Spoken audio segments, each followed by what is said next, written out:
Hi, Shane. Hi, Khaled, Nicholas. Great to see you. Good to see people filing into the room. Just going to give it a moment before we begin. I can see people are still just kind of coming in. Hello, everybody. Good afternoon. This is our event. Why should Naftali Bennett be barred from Canada?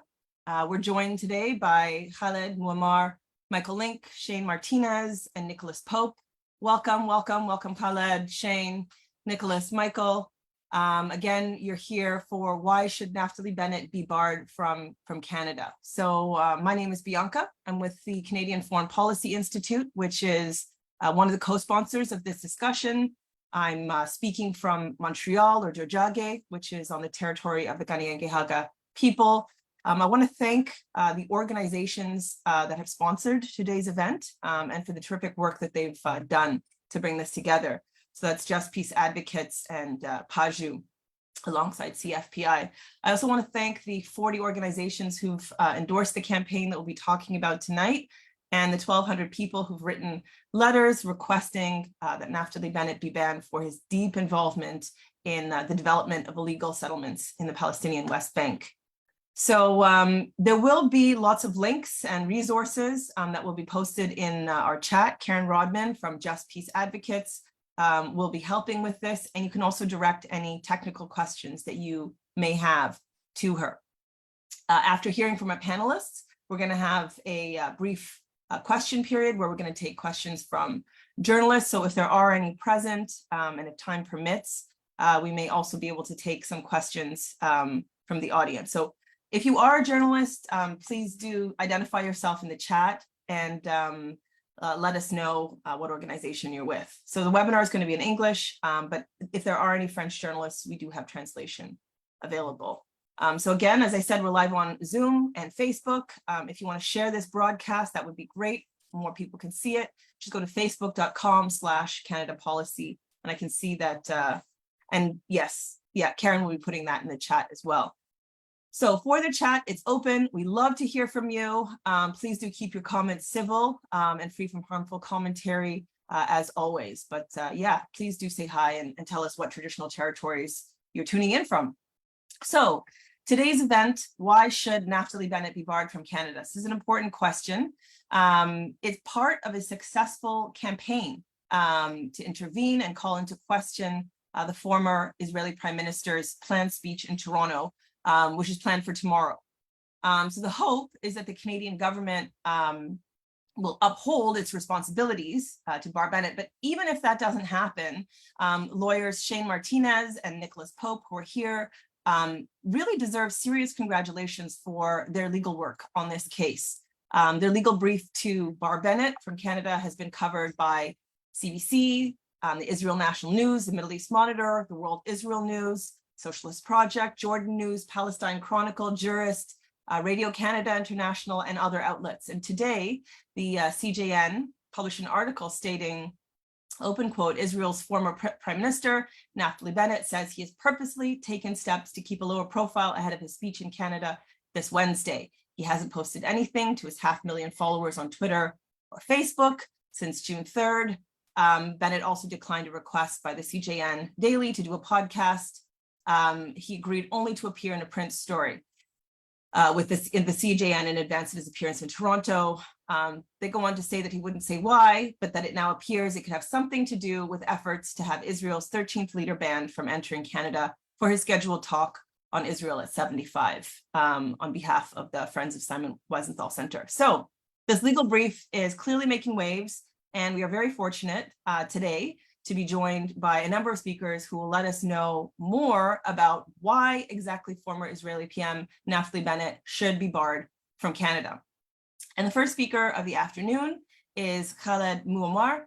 Khaled is a Palestinian-Canadian, founder of the Canadian Arab Foundation, and former member of the Immigration Refugee Board of Canada, as well as a signatory to the request. Welcome, Khaled.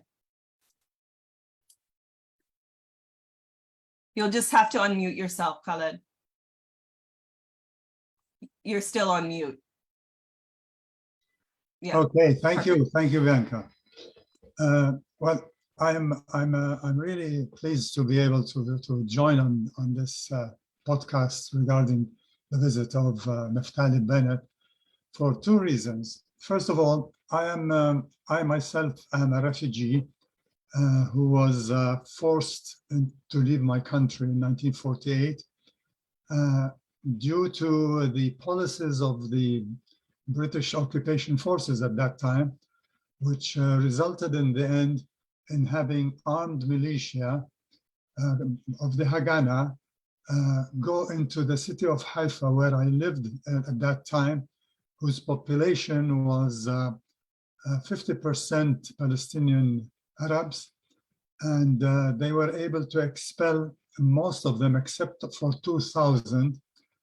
And my family was one of the ones who were forced to leave and go to Lebanon. And since then, we have not been allowed to return. Now we have 5 million of my people in East Jerusalem, the West Bank, and Gaza, who have been under Israeli control and rule for 56 years. This is a country now which is a nuclear power, whose military is actually more powerful than Canada's military. And it advocates at the same time Jewish supremacy between the Jordan River and the Mediterranean Sea, which means they are offering the Palestinian people only two options. Either you accept this situation of an apartheid regime, or you are going to be deported. So the actions of people like Naftali Bennett are serious in the sense that he was instrumental in establishing and expanding illegal settlements in the territories which were under Israel occupation since 1967, prior to becoming prime minister and later as prime minister.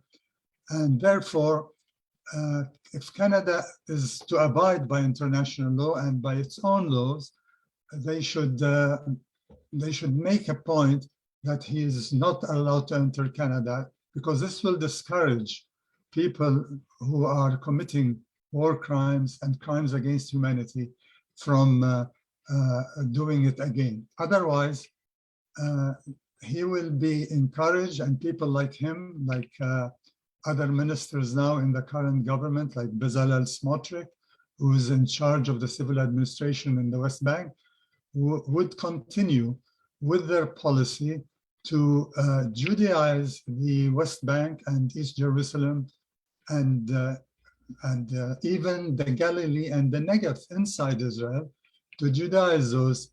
And if anybody objects to that, he is liable to be detained, imprisoned, or deported. So we are dealing with a serious situation in the sense that since 1967, Israel has moved 500,000 illegal settlers into the West Bank and another 230,000 settlers to East Jerusalem. And these are mostly in colonies.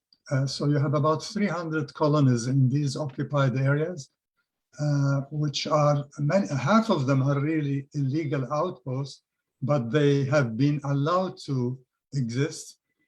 And most of them were built on areas which the military, Israeli military, declared as firing zones, and therefore does not allow Palestinians to go into these areas and actually restricts them.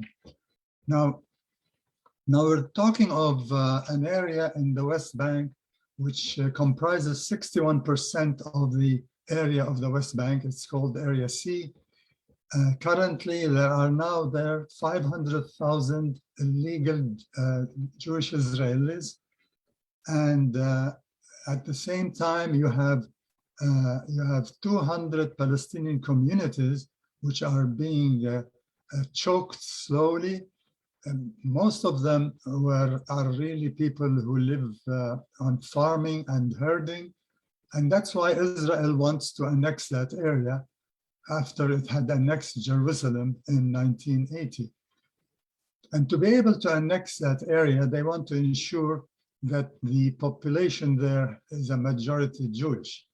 So currently there are 300,000 Palestinians in Area C, and they have slowly been choking these communities, taking the lands from them, the grazing lands for the sheep, agricultural land, and this way they hope that the pressure will force these people to look for safety for their children who are being attacked, and also for livelihood, because their livelihood has been strongly impacted, and force them to move into areas A and B, which are smaller areas.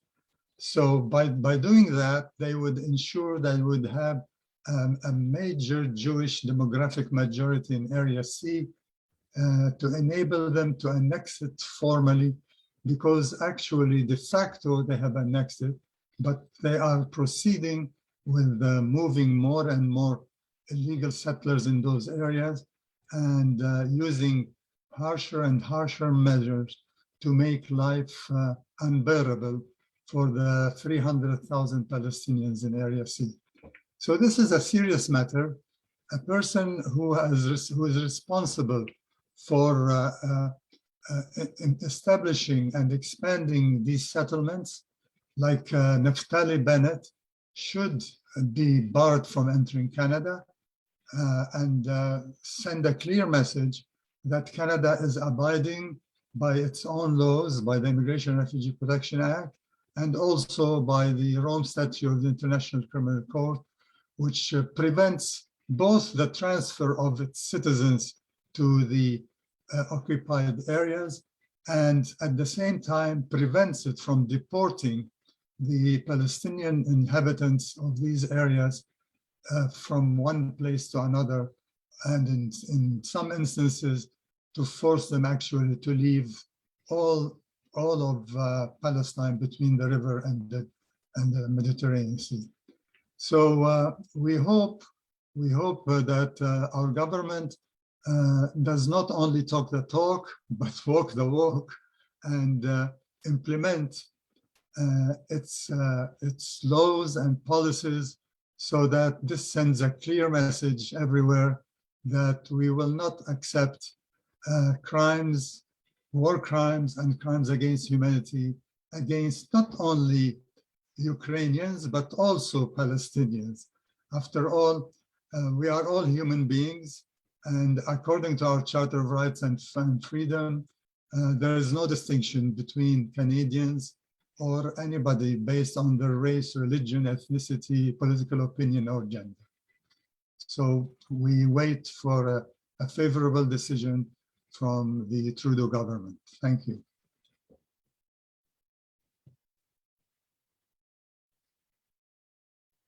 Thank you. Thank you so much, Khaled. Thank you for your comments. Thank you for the important critical background, and underscoring Bennett's specific responsibility for expanding these settlements and its impacts, and for the call for accountability for his war crimes.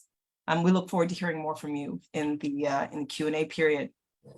Our next speaker is Michael Link.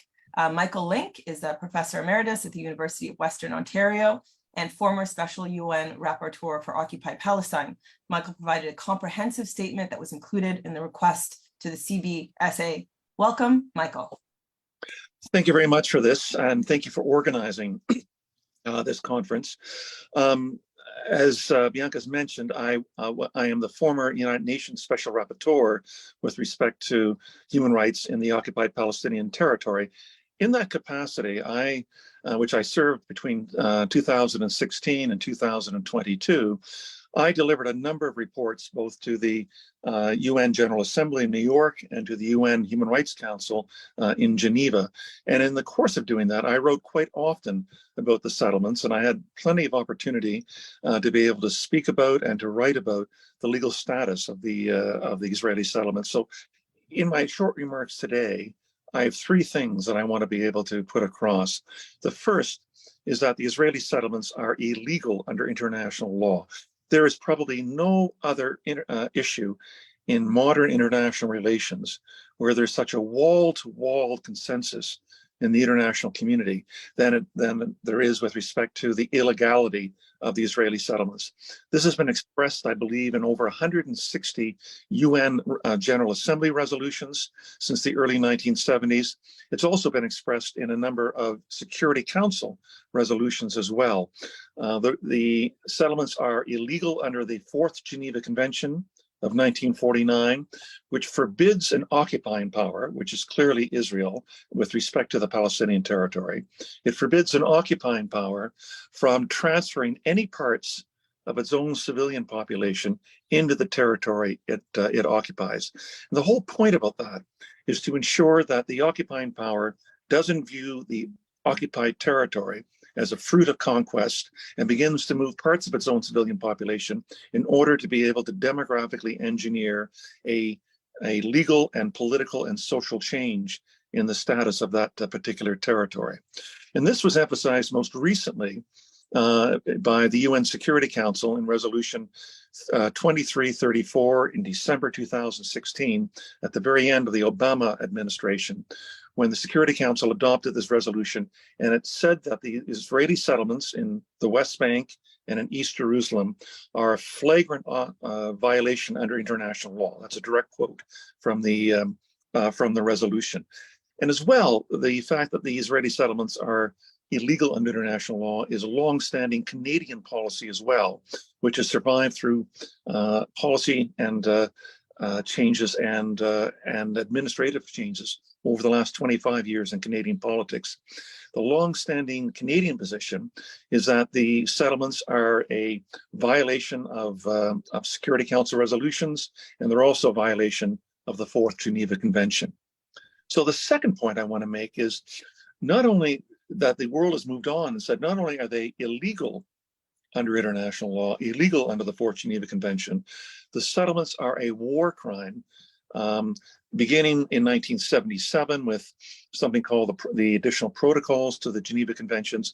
But this was established most clearly in the adoption by many countries in the international community of the Rome Statute of the International Criminal Court in 1998, which came into effect in 2002. And the wording of the Rome Statute copies the wording directly coming from the Geneva Convention, which says that the transfer directly or indirectly by the occupying power of parts of its own civilian population into the territory it occupies is a war crime for the purposes of the statute. And this was endorsed most recently by the United Nations High Commissioner for Human Rights. He issues an annual report going to the Human Rights Council. He said in March 2023, his most recent report on the Israeli settlements, he says that such transfers of population amount to a war crime which may engage the individual criminal responsibility of those involved. So that's pretty clear, I think, under international law. The third point I want to make is that Canada has incorporated into our own domestic Canadian law all three primary provisions of international law that I've quoted from. It's incorporated the Fourth Geneva Convention into Canadian law. It's incorporated the protocols of 1977, which are additionals to the Fourth Geneva Convention into Canadian law. And it's also incorporated the Rome Statute of 1998 as the Crimes Against Humanity and War Crimes Act of 2000. So under each of those three pieces of Canadian legislation, it says that the transfer by an occupying power of parts of its civilian population into the occupied territory amounts to war crime.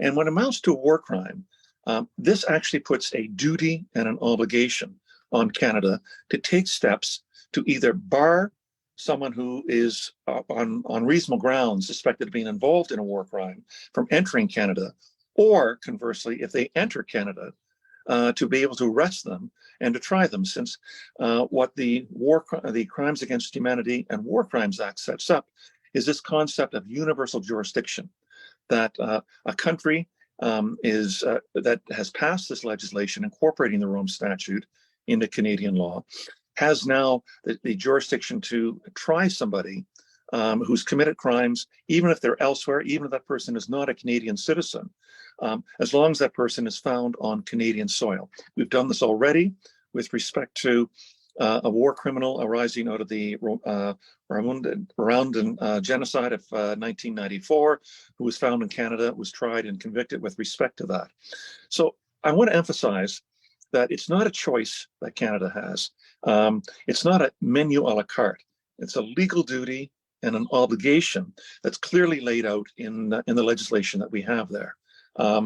It's not enough to say, in my closing remarks, it's not enough to say that we support forthright the application of international law in Syria for war crimes that have been committed there, for the application of international law in Russia in its occupation in Ukraine, but say international law, yes, it may matter with respect to the occupied Palestinian territory, but we're not going to enforce it, and we're not going to wind up advancing it. We don't have that choice. Those are obligations for any country that says it's an adherent to international human rights law and an adherent to international humanitarian law. And it's very clear that in the Crimes Against Humanity and War Crimes Act that's in our legislation, that someone who's committed any of these crimes, as Naftali Bennett would have, both as an employed spokesperson for the settlements before he became an Israeli politician, and as a member of the Israeli cabinet and an Israeli prime minister, that he had a direct hand in the protection and the expansion of the Israeli settlements. He would be prima facie guilty under Canadian law and under international law of committing these war crimes. Let me end it with that by saying that I trust the Canadian government will do the right thing in either barring him from entering Canada or charging him once he's on Canadian soil. Thank you very much. Well, thank you. Thank you very much, Michael. Thank you for your comments and for enlightening us to your findings, as well as the position of the UN around the illegality of these Israeli settlements, their status as a war crime, and the obligations that Canada has as a result with regards to Bennett and this visit, this planned visit. It's very important to understand these details. I would like to draw your attention to an action, the audience to an action that is taking place. It's being organized by the Palestinian Youth Movement alongside Independent Jewish Voices in Toronto for Palestine, as well as Actions for Palestine and Students for Justice in Palestine at TMU. It starts at 6 p.m. in the Symes. This is for tomorrow, and it's a protest against the planned speech from Naftali Bennett. So do find out details of that if you're in the area. Thanks again, Michael. We look forward to hearing more from you during the Q&A. Next up, we have one of the lawyers who filed the complaint and mandamus application, Shane Martinez. Shane is a criminal and human rights lawyer and an adjunct professor at the Osgoode Hall Law School in Toronto. In addition to this case, Shane's work around the Israeli occupation has included complaints to the Canada Revenue Agency regarding alleged shell charities being used to raise money for the Israeli military. He also privately prosecuted the first ever criminal case against a Canadian organization for its involvement in recruiting volunteers for the IDF. Welcome, Shane. Good afternoon. Thank you, Bianca, and thank you to all those in attendance today for joining us. And thank you to Khaled and to Professor Link for their valuable and insightful presentations as well. As I think many of you know, the request to exclude the former Israeli Prime Minister Naftali Bennett from Canada, it was filed with the CBSA because the signatories to it reasonably believed that Bennett committed or was a party to war crimes contrary to the Crimes Against Humanity and War Crimes Act. And therefore, it was requested that CBSA deny entry to Canada pursuant to the Immigration and Refugee Protection Act. And what I'm going to try to do in a short amount of time is to break down the relevant Canadian law and policy as it relates to this case. So first, let's look at what Canadian criminal law says with respect to war crimes. The federal government acknowledges that it has domestic and international legal obligations to exclude perpetrators of atrocities. And nearly 25 years ago, Canada signed the Rome Statute of the International Criminal Court, which formally committed Canada to this active role in criminalizing war crimes, crimes against humanity, and genocide. And that was followed by the passage of Canada's Crimes Against Humanity and War Crimes Act in 2000. Now, this legislative development effectively incorporated the Rome Statute and the Fourth Geneva Convention into domestic Canadian law. And today, Canada refers to itself as a global leader in holding persons who have committed war crimes, crimes against humanity, and genocide accountable. Section 6 sub 1 of Canada's Crimes Against Humanity and War Crimes Act states that every person who commits genocide, a crime against humanity, or a war crime outside of Canada is guilty of an indictable offense here and may be prosecuted for it.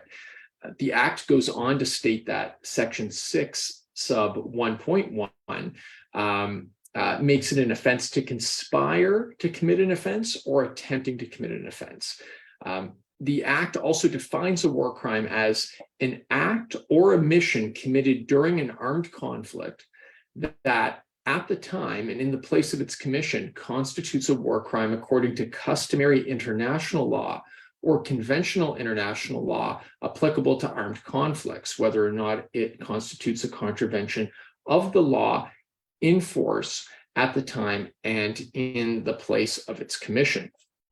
The Act provides further clarity on that still, and it says, for greater certainty, crimes described in Articles 6 and 7 and paragraph 2 of Article 8 of the Rome Statute are, as of July 17th, 1998, crimes according to customary international law and may be crimes according to customary international law before that date.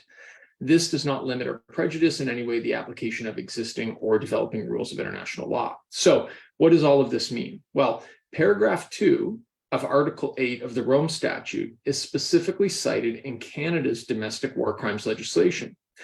And as Professor Link had set out in a report that he prepared that was part of the request to CBSA, paragraph 2 of Article 8 states that other serious violations of the laws and customs applicable in international armed conflict within the established framework of international law can amount to war crimes. And this includes the transfer, directly or indirectly, by the occupying power of parts of its own civilian population into the territory it occupies, or the deportation or transfer of all or parts of the population of the occupied territory within or outside this territory, right?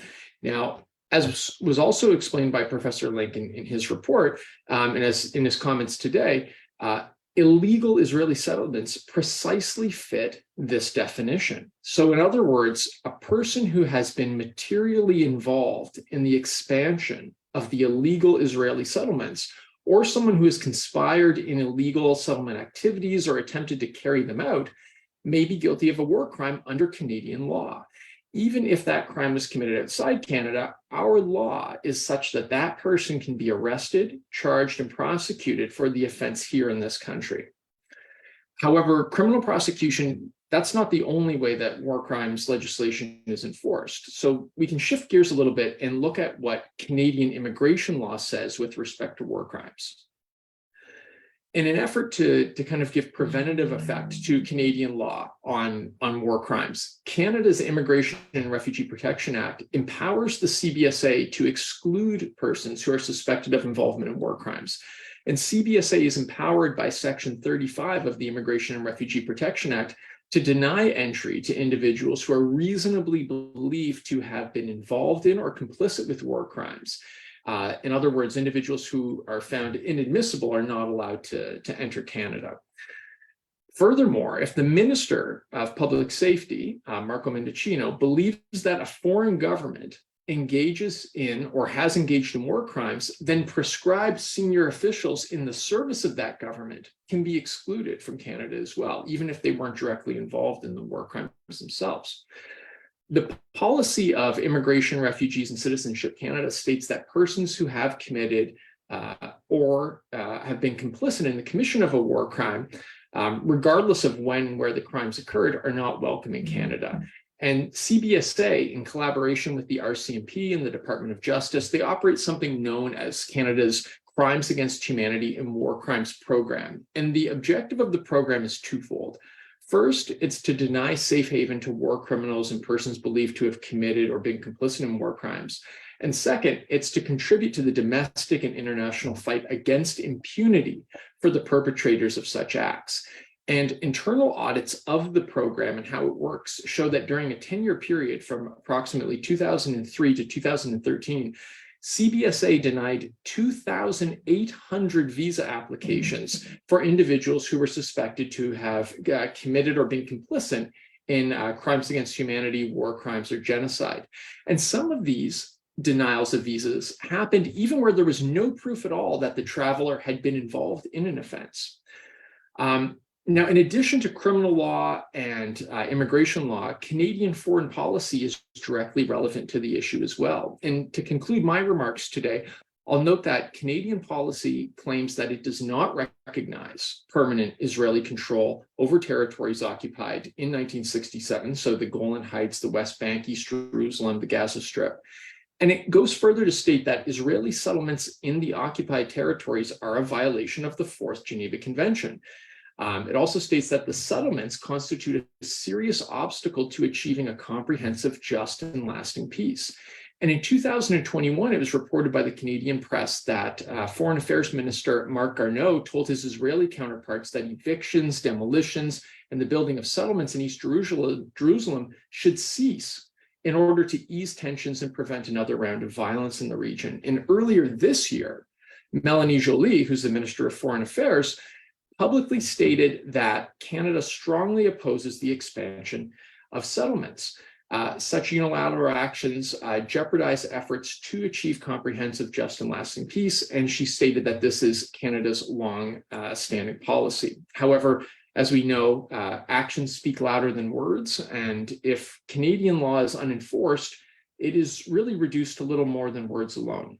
And with that in mind, I'm now going to hand it over to my colleague, Nicholas Pope, to speak about the efforts that our team has undertaken in an attempt to force the government to give effect to the law.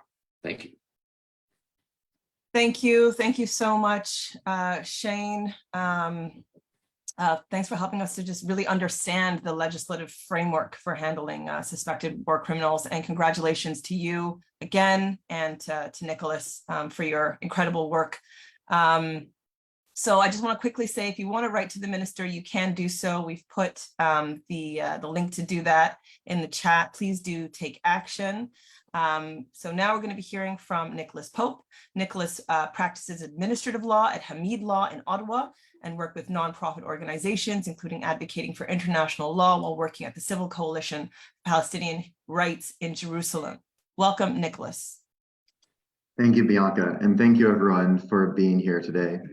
So as Shane mentioned, we submitted about 2 weeks ago on May 29th, a brief to the minister asking him to declare Naftali Bennett inadmissible. And once we submitted that brief, we waited until the end of the week. That was Monday that it was submitted. And then by Friday, we had received no response. So we filed an application in federal court to compel a response. And this application, as you've heard people mention, it's called a mandamus application. That's simply a Latin word for we command, which asks the court to command the minister to do his legal duty. And as mentioned, both by Michael and Shane, the minister here has multiple legal duties. So legal duties under customary international law, which are part of Canadian law. And duties under our own legislative framework to enforce immigration laws and to uphold our system. And so the minister has this legal duty, and we understand that this is a politically difficult matter for him. We're not deluded. We know there's controversy around this decision, but he cannot just simply avoid his legal duties. And so we're now waiting to hear back from the government lawyers. They've responded and said they're assigned to this file and have given us their notice of appearance. And we're waiting to hear back from them as to whether the minister will render a decision prior to Bennett arriving. Now, if the minister does not provide a written decision with reasons for the decision, whichever way it goes, then this will not absolve him of responsibility. because he will still have rendered a decision. If Naftali Bennett enters Canada today or tomorrow, then by letting Bennett in, Minister Mendicino will have impliedly found Bennett admissible to Canada. But without giving proper reasons, without a written decision, this decision will have little chance of standing.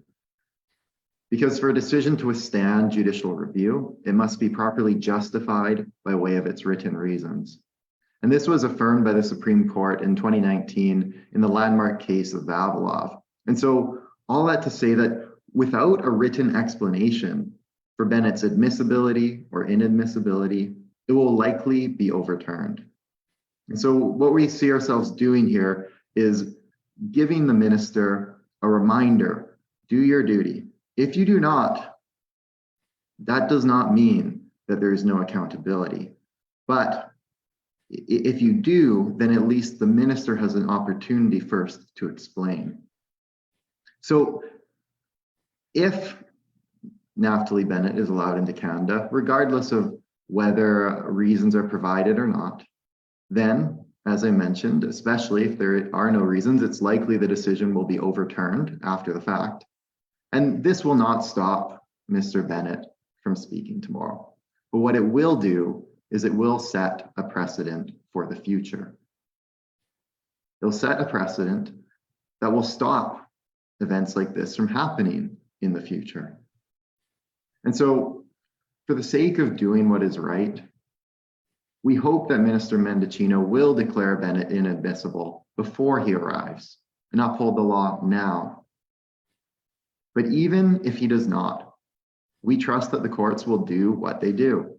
That is, they will uphold the law, and that any refusal to provide even reasons for his decision will only serve to ensure that this will never happen again. And so we ask Marco Mendicino, we ask the minister, be transparent, be upfront. If Naftali Bennett was complicit in war crimes, then do your duty. Do not let him into Canada. But if you do not think that Mr. Bennett was complicit in war crimes, then be transparent and explain this to the Canadian public. Thank you. Thank you, Nicholas. Thank you so much. Thank you also just for enlightening us to the mandamus application and for your great efforts to use it to uphold the rule of law. So that is it for our panelist presentations this afternoon. Thank you so much to all of you. I'm going to shift gears and move into the Q&A session. I'm going to call now upon journalist Paul Salvatore from TRT World in Istanbul to ask his question. And Paul, you can direct this at an individual or towards the whole panel. Welcome, Paul. Sure. Am I coming through? You are. Okay. Thank you so much, Bianca. Yeah, I actually, Nicholas already answered most of it in that last bit. I was just wondering if there's any penalty for the minister if he doesn't render a decision. Yeah, thanks for the question. You're right. As I mentioned before, there's no financial penalty, nothing like that. But the penalty is that the decision to allow Mr. Bennett into the country will be much harder for the government to uphold if it goes to court afterwards, because of this justificatory burden on the government when rendering decisions. So without any reasons, it's almost impossible for a decision like that to stay intact. Okay, thank you so much. Thank you, Paul. Does anyone else want to speak to that? All right. So we're now going to take a couple of questions from audience members. Thank you so much to people who submitted both during and in advance of the session. We have a question from Elizabeth, who would like to know if Israel does formally annex the West Bank, does that make its Palestinian population citizens with the right to vote, etc.? Michael, what are your thoughts on this? That's highly unlikely. If Israel went ahead to annex the territory or parts of the West Bank, it would, unless it was annexing only what is known and what Khaled referred to as Area C, where there's somewhere between 180 and 300,000 Palestinians, it may give them citizenship rights. But the guiding principle with respect to Israeli policy, particularly over the 56 years since the occupation began, is maximum land, minimum Arabs. And virtually every major Israeli leader has repeated that particular maxim. If it annexed all of the West Bank, which is 2.8 million Palestinians, it would probably it would almost certainly not give them citizenship rights, since that would significantly alter the demographic balance in Israel. What it probably would do is grant them the kind of residency status, the precarious residency status that the 350,000 Palestinians now living in occupied East Jerusalem wind up having. So either way, Israel will, as I said, would want to be able to ensure that it has the maximum length of territory they can to annex, with a minimum amount of Palestinians to either care for or would have any kind of rights under Israeli law. And one last thing, I want to make it clear to everybody that annexation is profoundly illegal under international law. It amounts to again a war crime and a crime against humanity under the Rome Statute. We have lived since 1945, since the end of the Second World War, and since the creation of the United Nations, with the no annexation rule. And while annexation still does occur, as we can see with respect to Russia and Ukraine, there remains a widespread understanding that is illegal, and it's happened much less frequently than the world before 1945. Thank you so much. Thank you so much, Michael. We have a question from Mariam, who would like to know, what are potential settlers offered as encouragement to move to an occupied country? I think I'll direct that to Khaled. Sorry, again, please repeat the question clearly. What are potential settlers offered as encouragement to move to an occupied country? Why would people settle in occupied Palestine? What's the incentive? Well, the incentive is first of all, they're providing them with financial incentives, because the cost of living in Israel proper is quite high, rents and all that. So that's one thing. The second thing is that they are supplied with all the amenities. They are building highways, especially for the settlers. They provide them with the electricity and water, with all the facilities. At the same time, many of these settlers are extremists, in the sense that they believe this whole area between the river and the sea was given to them by God, and therefore it belongs to them, and whoever is living there is just a guest who has to abide by their demands, and they have a free hand at the same time to go into the Palestinian communities in the area, assault them, steal their cattle, use their farming lands, and they've been doing that successfully. And as an example, I will cite one example which happened during the reign of Bennett, which is the Masafer Yatta region in the West Bank. This is a region that had 8 Palestinian villages where 2,000 people live, and the government declared it a firing zone during that time, and the High Court of Justice ruled in favor of the government. So there is an eviction notice now, and since then they have allowed also at the same time, they have allowed outposts set up by Israeli settlers that can go into the lands of those villages, graze there, and do whatever they want. And this is why, as I said earlier, the main danger is not only the fact that the decision to allow settlers to go into the West Bank is a war crime, but the fact that these settlers, who many of them are actually soldiers in the Israeli army at the same time, they serve in the army, but they are, whenever they're off duty, they can do what they want, and they have full support from the government back in Tel Aviv to do whatever they want, and they will confiscate lands. They will steal the sheep. For example, in one case, one of the communities said that they had 2,500 sheep, and now they're down to 500 because they don't have grazing grounds, they don't have protection, they don't have water to water their farms. So all of that, you have these settlers are also committing a crime, because they are encouraging many of these Palestinian communities to leave the area. So they are internally displaced, which is a crime against humanity according to the statute of the International Criminal Court. So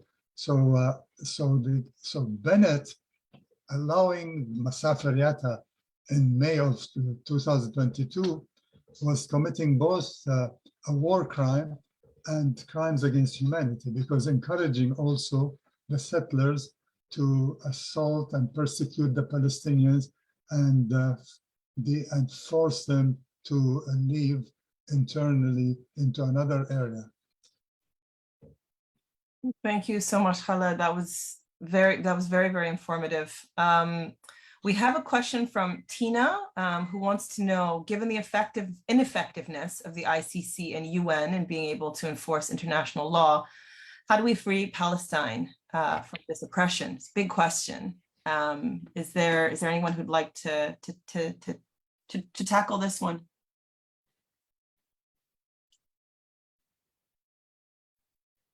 All right, I'm going to call on. Okay, Yes. Repeat the question, please. Given the ineffectiveness of the ICC, given the ineffectiveness of the UN in being able to enforce the law, international law, what should we do? Well, unfortunately, the European Union and Canada and the United States are not putting any pressure on Israel, and that's clear. Israel. This is why Israel is doing all these things with impunity, because they know there's only talk, there's only condemnations, verbal condemnations, but nothing is taking place. Now, one development which is happening, which is the grounds in those countries, people are becoming aware of what's happening. What's happening is you have a nuclear power, which is whose army is more powerful than Canada, by the way. It's ranked 9th in the world, oppressing an indigenous population who is Semitic. So the Arabs are Semitic. I am a Christian Arab. I am a Semite, and I'm not allowed to go back because of my religious and ethnocultural identity. So if you believe as a citizen, as a Canadian citizen, the Charter of Rights, you cannot but say our government should be trying to do something to stop these crimes, this racism, this discrimination, this persecution against people because of their religious or ethnocultural identity. And that's why social media is doing the job. Unfortunately, until now, our political leaders, most of them are silent, are not doing any action. The mainstream media also does not provide proper coverage. they always try to depict this as a security issue for Israel. And an occupier does not deserve security from the occupied. The occupied people are the ones who need the security and the protection by the European Union, by Canada, by the United States. And that's why the groundswell, the pressure that's coming from the rank and file of Canadians to the politicians will slowly, hopefully, turn the tide. That's what happened in South Africa. Initially, the churches didn't speak out, the politicians didn't speak out, but slowly it took time, it took decades until Canada finally took action and started imposing sanctions on a racist regime that's committing war crimes and crimes against humanity. Thank you. Powerful words. We have a question submitted in advance.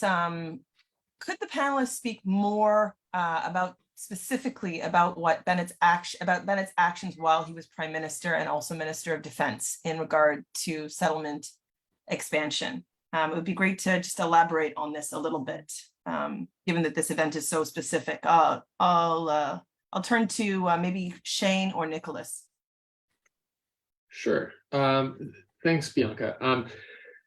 I guess there's two parts of Bennett's involvement in this. So between 2010 and 2012, as Michael had noted, Bennett served as the director of something known as the Yesha Council. And according to the Yesha Council's own website, it states that it, quote, works to establish and expand the settlement enterprise throughout Judea and Samaria, the West Bank. And it subscribes to a belief that it has a moral and natural right to the land of Israel and is opposed to handing over parts of it to, quote, the enemy. One of its stated goals is, quote, to prevent the establishment of a Palestinian state between the Jordan River and the Mediterranean Sea, end quote. So remember, he was a director of this organization prior to becoming the prime minister. He then served as the Minister of Defense from 2019 to 2020, and then served as the Prime Minister from 2021 to 2022. And the IDF has, of course, been central to the expansion of illegal settlements as well. It's been widely reported by the New York Times, the Associated Press, and others that almost immediately after becoming Prime Minister, he embarked on a mission to expand illegal Israeli settlements. It was reported that a Defense Ministry Planning Committee approved the construction of 3,130 new homes very shortly after he was elected, and that was spread across 25 existing settlements. Most of them were deep inside the West Bank.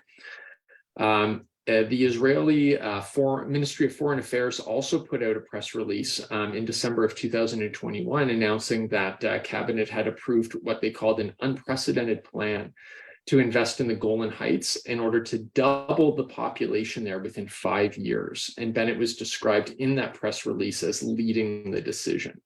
There's other sources as well with respect to his involvement.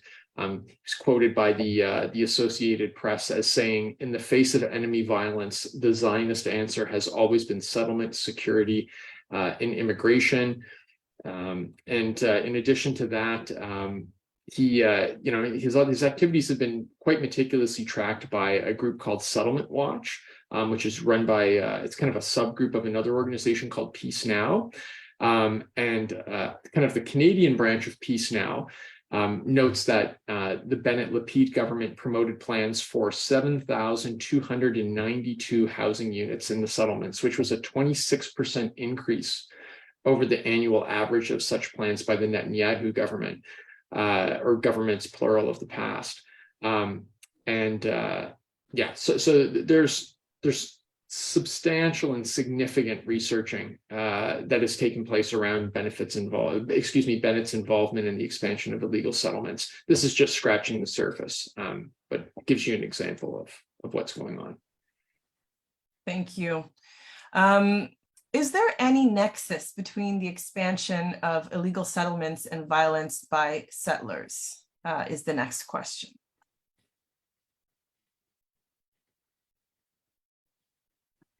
Well, as I said earlier, you know, the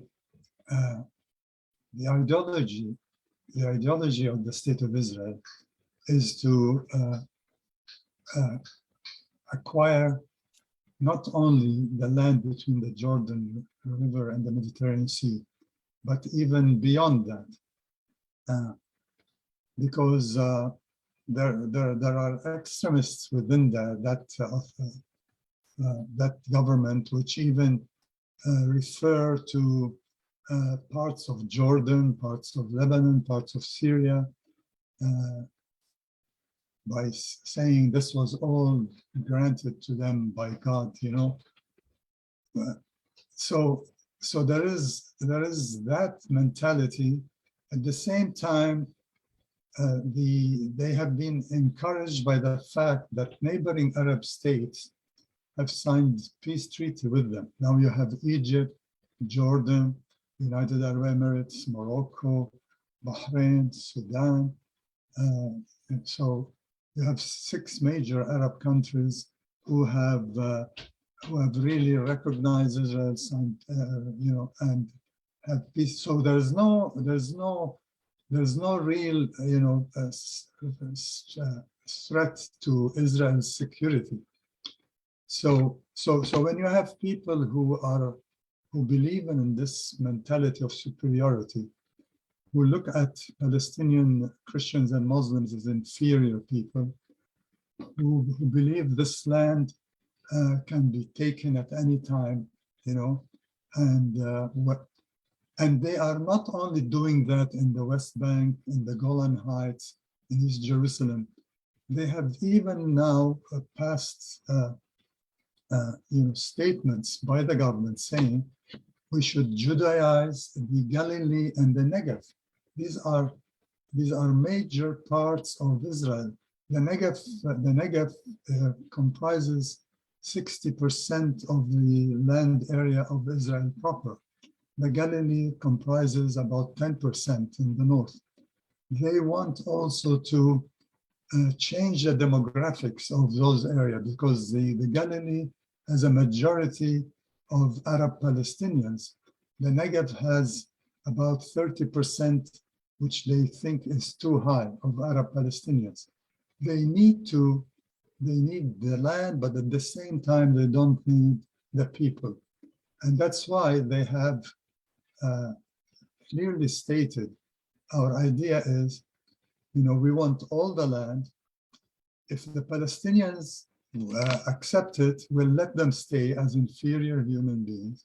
But if they resist, we will certainly, you know, arrest them or kill them. And we will also encourage them to leave because we want to ensure that we have a majority. They really do not accept more than 20% Palestinian Arabs. In Israel proper, there was 21%. But now, if you include the West Bank, you would end up with more than 35%. So that would endanger the Jewish character of the state. This is a government led by an ideology which bases itself on a superiority of identity. If you're religious, you speak Hebrew. If you don't belong to those identities, then you have no rights, and anything is acceptable to maintain the purity of the state. Thank you, Khaled. I wonder if I could just add to that. You know, I think the question had asked whether or not, with the growth in settlement population and settlements, has there been an increase in settler violence towards Palestinians? And the answer is most emphatically yes.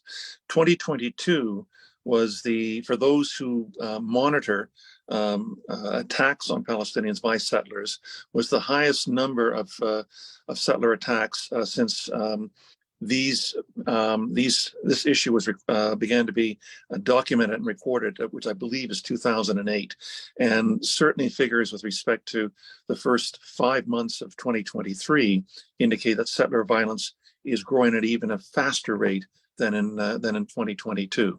And what the violence consists of is, sometimes directly stealing land, sometimes cutting down olive trees, olive trees being obviously a significant part of the rural agricultural Palestinian economy. As Khaled mentioned, sometimes stealing sheep, but sometimes just attacks on either individual homes or on farms or on towns and villages.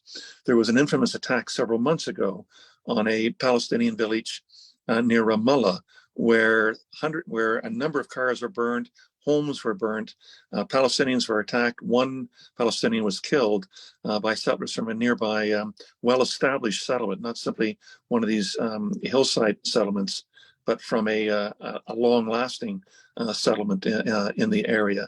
So I think it would probably be fair to say that many Palestinians, particularly those in more isolated and rural communities and farms, live in abject fear with respect to being close to settlers and facing their ongoing wrath, sometimes in entirely unprovoked activities by them. Well, Yeah, thank you. actually, I would just like to add to that. The settlers are not, acting outside of a framework. First of all, you have a government which supports the settlers. Second, you have the military, which is in the occupied areas, which protects the settlers. Like the settlers can go into any place and burn or attack, and the military protects them. And at the same time, the courts makes decisions that give more power to the settlers. For example, you have recently the Homesh outpost, which is in the West Bank, which was illegal before. The courts ruled that they can go back and live there. And so they were supported by the courts. They were supported by the government. The government is providing them with electricity and water. And they in the end, have free hand to do what they want, because this is a multiple group. The settlers are the people in the field, but they have the government out there, and then you have the military supporting them and encouraging and not charging them with any crimes that they do. Thank you. Thank you so much, Khaled. So we have people at home are clearly really interested in knowing about next steps. We have a question, two questions actually, same question. Will you pursue legal action against the Canadian government for letting Bennett in? Nicholas. Thank you. So all legal options will remain on the table, whether that's a judicial review of any decision or a private prosecution or any other manner of many various legal means that are at our disposal. But we're optimistic that Minister Mendicino will do the right thing and we won't need to take any further steps. But if Naftali Bennett is allowed into Canada, then we will carefully review any reasons for the decision and make a determination as to our next steps at that point in time. Thank you, Nicholas. The final question that we have here, if Bennett is allowed into Canada, what does this say about Canada's policy regarding settlements, and more specifically about Canada's upholding of its own domestic laws? Thoughts on that? Shane, Michael? Shane, go ahead. Oh, thanks, Michael.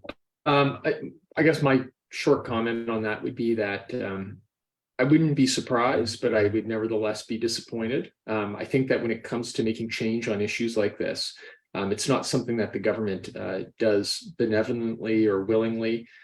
As I mentioned earlier, actions speak louder than words. Canada has its foreign policy with respect to Israel-Palestine, but its actions are oftentimes in contradiction to that and present a bit of a hypocrisy. So when we want to make sure that the rule of law is upheld and that international law is respected and that our law is enforced, it really takes mobilization of the people and raising of awareness to force the government to do the right thing. Thank you, Shane. Michael. Look, the government has two options, has a number of options. One option is to prevent him from coming in. A second option would be to arrest him if he's on Canadian soil. Both of those would be within the realm of obligations on the Canadian government. If it is neither, then I'm hopeful that the actions that Shane and Nicholas have initiated would wind up, first of all, forcing a statement of reasons as to why the Canadian government didn't take those steps. And if they're inadequate, if they cannot explain why they distinguish in the case of Mr. Bennett as opposed to all of the other denied applicants who may have been suspected of war crimes that Shane and Nicholas had referred to earlier, then I hope there will be a process by which the court can pronounce on the obligations that the Canadian government clearly has under the War Crimes and Crimes Against Humanity Act.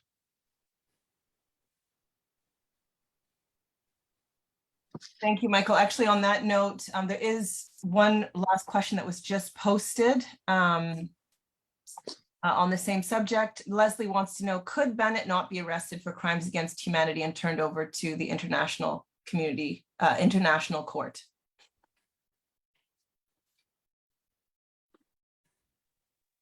I think the answer is the international court. It could be turned over to him, but quite frankly, the better situation would be a trial in Canada. We've done that before with respect to Rwandan suspected war criminals. We have the power under universal jurisdiction, and is granted to itself by the Crimes Against Humanity and War Crimes Act, to try a suspected war criminal in Canada, in Canadian courts, for an international crime that was committed someplace else. That would seem to be the both the option that would be closest to a legal obligation that Canada would wind up having, and probably the right thing to do. Thank you, Michael. So we're coming to the end of our event. This has been so informative. I'm just going to turn it back over to the panel very briefly to just give us a last word before we close out. And I'm going to start with you, Shane. Well, thank you, Bianca. I don't have much else to say at this point, except again, thanking everyone for their attendance and participation today. Special thanks to Khaled and to Michael as well. Just amazing, incredibly valuable insight from both of them. I know that it's of great assistance to Nicholas and I in preparing cases like this.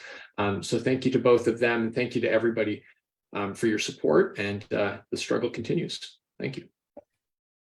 Thank you, Shane. Nicholas. I'd echo Shane. Thanks everyone for being here. And I'd say just keep a close watch as to what unfolds over the next 24 hours with this. A decision will be rendered either way. The question is whether Minister Mendicino will be transparent about that decision or not transparent. And of course, if he's not transparent, well, if I were Naftali Bennett's counsel, and I'm not, and sir, if you're on this call, this is not legal advice for you, but if I was his counsel, I would be also echoing our request to the government, asking the government to render a thoroughly written decision that addresses all of our points, all of our evidence, because otherwise the decision will be very vulnerable to being overturned in federal court. And so I think all people can agree that transparency in these issues is vitally important. And so we ask the government to do that. Thank you, Nicholas. Michael. Lawyers are used to dealing with gray, with many different shades of gray, probably more than 50 shades of gray. It's rare to come across a legal issue where the law is so straightforward, so clear, and so unambiguous with respect to A, the illegality of the Israeli settlements that amounts to a war crime under both international and domestic law, and B, what the duty and obligation of a government is with respect to somebody who is intimately connected with those war crimes coming to Canadian soil. Thank you, Michael. Khaled. Well, as a Palestinian, who was forced to leave Haifa at a time when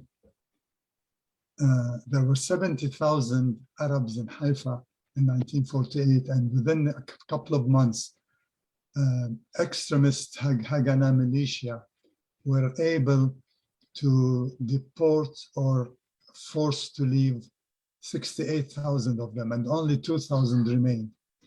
This is the catastrophe that I went through as a 6-year-old boy with my grandmother and elder brother. And I don't want the same thing to happen to the 3.4 million Palestinians in East Jerusalem and the West Bank who face the same threat from hundreds of thousands of armed militia supported by a nuclear power which has an army that is stronger than Canada, that is using all means and methods to frighten and to dispossess these Palestinians in the West Bank and East Jerusalem and the people in the Golan Heights. They are capable of doing that if we don't have a government that insists on implementing its laws and telling them, these are crimes against humanity, these are war crimes, and Canada will not tolerate them and be silent. We have to prevent another catastrophe, because this is the plan that the Israeli authorities have said clearly. We want all this land, but we don't want the people. Anybody who resists will be deported or killed or imprisoned. And those who accept have to live as inferior human beings under our command and do whatever we want. So let us prevent another catastrophe that I and hundreds of thousands of Palestinians went through in 1948. The same thing is being planned by this nuclear power, which has impunity so far from the European Union, Canada, and the United States. Thank you. Thank you, Khaled, and thank you to all panelists for those excellent summaries. We've come to the end of our event. Thank you so much to our panelists. Thank you to the organizing groups, including those that endorsed. Thank you to the audience, and thank you also for your questions. Thank you to Karen Rodman for all of your work in the background today, as well as for your terrific organizing around this event. Thanks to Bruce Katz as well for being available for translation. You can follow up on the next steps through any of our 3 organizations, Just Peace Advocates, Canadian Foreign Policy Institute, or PAJU. Thanks again to Shane, to Khaled, to Nicholas, and Michael for sharing your knowledge and work with all of us. This was incredibly informative. Also, I want to extend my congratulations on the campaign. This work is clearly having an impact. So thank you very much. Freedom for Palestine. That's it for our program, everybody. Peace and good afternoon. Thank you very much.